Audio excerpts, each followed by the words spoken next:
তো বন্ধুরা, রাধে রাধে। আশা করছি তোমরা সবাই ভালো আছো, আমিও খুব ভালো আছি। তো আজকে ব্লগটা শুরু করলাম এখান থেকেই। আজকে সকালবেলা ভাবছিলাম তোমাদের সাথে কখন ভিডিওগুলো শেয়ার করব, কোথার থেকে ব্লগ করব, কিছুই মাথায় আসছিল না। ভাবলাম না, আজকে স্নান টান করে একদম ঠাকুর দেবো যখন, তখনই তোমাদের সাথে ব্লগটা তখন থেকে আর কি স্টার্ট করব।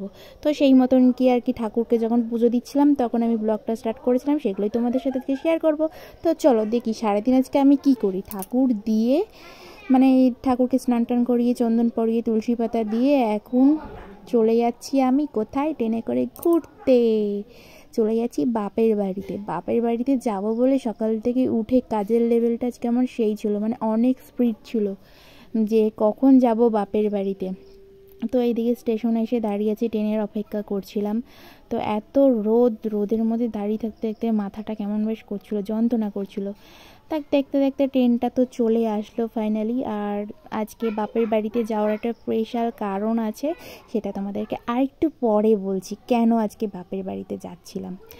তো মানে সবারই বাপের বাড়িতে যেতে গেলে খুব মানে আনন্দ হয়, আমার তো হয়, আর কার কার হয় সেটা একটু কমেন্টে জানিও। তো আজকে না যেতে গিয়ে গেটের সামনে দাঁড়িয়েছিলাম। এই ব্লগটা যদি আমার বর দেখে না, আমার যে কী হবে আমি নিজেও বুঝতে পারছি না।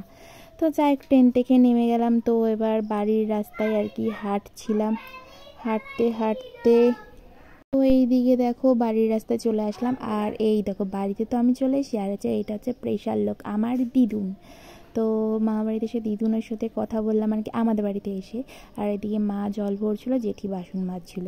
তারপর অনেক গল্প টল্প হলো। তারপরে এটা দুপুরবেলা খাওয়া দাওয়া হচ্ছিল। দিদুন উপরে বসছিল, কারণ দিদুনের মাজায় অপারেশন আছে, তো এই কারণেই। আর রান্না হয়েছিল কিন্তু অনেক কিছু। এখানে দেখো গুঁড়ো মাছ চচ্চড়ি ছিল, টক ডাল ছিল, আর হচ্ছে মাংস ছিল, আর অনেক কিছু ছিল মেনুতে, সেগুলো আর আমি দেখাতে পারলাম না। আর এদিকে আমার বুনু খেতে খেতে একদম হাঁপিয়ে যাচ্ছে, বলছে এত কিছু রান্না, এত কিছু রান্না। ওর মুখেই শুনবে যে আজকে কত কিছু রান্না হয়েছে। আর এখন দেখো খেয়ে দিয়ে আর উঠতে পারছে না, ও বলছে দিদি আমাকে তোল, দিদি আমাকে তোল। আর আমি বলছি তুই ওঠ, নিজের ইচ্ছায় ওঠ, আমি কিন্তু পারবো না তুলতে ঠুলতে। ও নিজের ইচ্ছায় আর কি উঠছিল অনেক কষ্ট করে। আজকে মাসির বাড়িতে মাসি কি দিয়ে খাওয়ালো? মরলা মাছ, লতি, ভেন্ডি ভাজা, ডাল, চিকেন। এত খেয়েছি, আর দই ছিল। খেয়ে আমাদের পেটে এরকম অবস্থা। এ বাবা, তুই তো উঠতেই পারছিলিস না। উঠতে পারছিলাম না। এখন শুয়ে পড়। তো শুয়ে পড়ছি। ও দিদুন, তুমি কেমন খেয়েছো?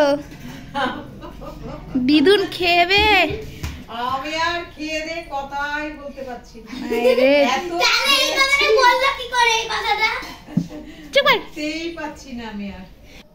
দেখো আমরা যাওয়ার পরে মা কত সুন্দর করে ঘরটা সাজিয়ে দিয়েছে। আর আমি না বিয়ের আগে আগে এনসিসি করতাম, তার জন্য একটু আগের ছবিগুলো তোমাদেরকে দেখিয়ে দিলাম, কেমন কেমন লাগছিল, পাগল পাগল লাগছিল।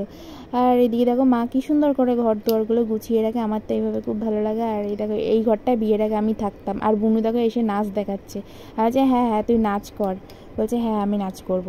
তো এদিকে মা চলে এসছে, এখন ছবি তোলার পালা চলছিল আর কি, সবাই ছবি তুলছিল, মানে আমার বোন।